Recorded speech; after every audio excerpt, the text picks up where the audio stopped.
Hey, what's up? It's Jim, and I just got back from the new film, The Pirates Band of Misfits. This is the new film from Aardman Animations, directed by Aardman's own Peter Lord, a pirate played by Hugh Grant, who is called Pirate Captain. They always have Pirate of the Year, and he has tried to win Pirate of the Year for like over 20 years, and he's never won. And he has him and his trusty crew and his very fat parrot Polly. And he tries to get Pirate of the Year, but he fails because all these other people are way cooler than him. One person comes in on a blue whale, and he needs to find a way to get enough gold to be considered Pirate of the Year. They kind of rob any ship they can come across, and they're not really having much luck. They run into a ghost ship, they run into a plague ship, which I guess used to be a leper ship, and then they wind up on a science ship with Charles Darwin, and Charles Darwin recognizes that Polly is actually not a parrot, she's a dodo, and that she's very rare, and so they go to London, try to get money for Polly because she's such a big scientific discovery. Well, Queen Victoria does not like pirates at all, and them coming to London is very dangerous. So they go on an adventure, and wackiness ensues. I was excited to see this kind of stop motion, like regular, non-computerized stop motion, although they did use computers for some of the backgrounds. All the characters were stop motion, and I thought that'd be neat to see in 3D. Unfortunately, the 3D was kind of bland. I mean, I'm not sure if they shot it in 3D or not. I wish I had seen it in 2D. The 3D was just distracting and not very good. Although the pirate captain is kind of the central character, his crew is very important to him. You know, his pirate crew is really important, and they set that up at the beginning, and how Polly is really important to all of them, and how they kind of have this unique little family. I did get into the whole dodo story and people trying to kidnap the dodo and them saving them, and how much the dodo meant to them. Really connect to them because we've spent so much time with these characters. We've seen them. The thing that they say is the best thing about being a pirate, which is ham day. They have ham. It looks like a nice ham, and they all have ham together, and it's kind of like this big event. I like that they pick up Charles Darwin and that he has a monkey assistant. He looks just like... I found out when I looked this up that actually in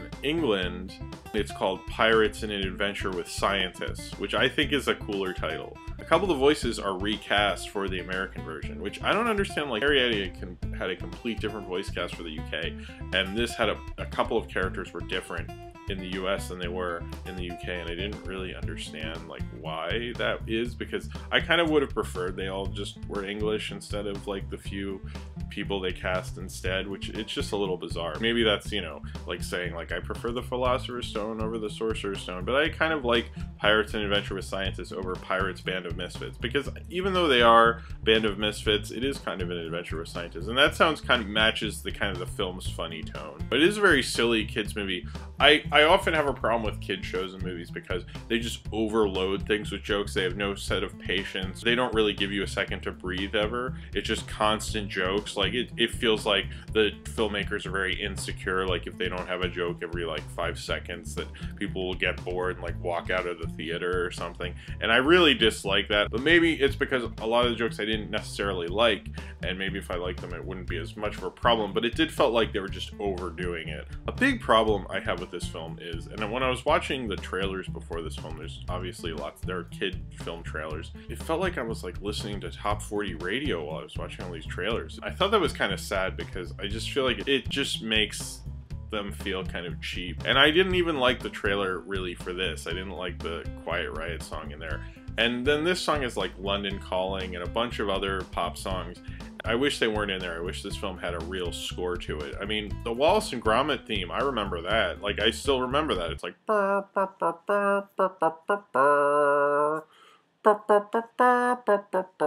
It connects me to the characters, and it gets me in the mood. And I wish, you know, when I watch something like Flapjack has a great kind of pirate score. SpongeBob even has a better kind of underwatery kind of score. And this just doesn't have any sort of flair to it like that. It just kind of feels like anonymous kids movie. They didn't really sit down and kind of develop something that would set up mood and like be kind of piratey music. I mean, it's a pirate movie, you know, and it just didn't feel very piratey. Aardman's still, I think, one of the better animation studios around. It's certainly one of the most unique animation studios around. I don't think this is like kind of a shining achievement in their filmography or anything. I'm glad they got something out, and I'm very happy they're still doing stop motion. I think it's a good, funny, silly kids movie. Maybe it's a little too silly and maybe a little too young because I'm not like a little kid. I think little kids would like it, but as for like an animated film, I don't think it's that special, other than being another Aardman film, which is kind of a cool thing in itself. So if you have seen Pirates and an Adventure with Scientists and you would like to talk about it, then comment below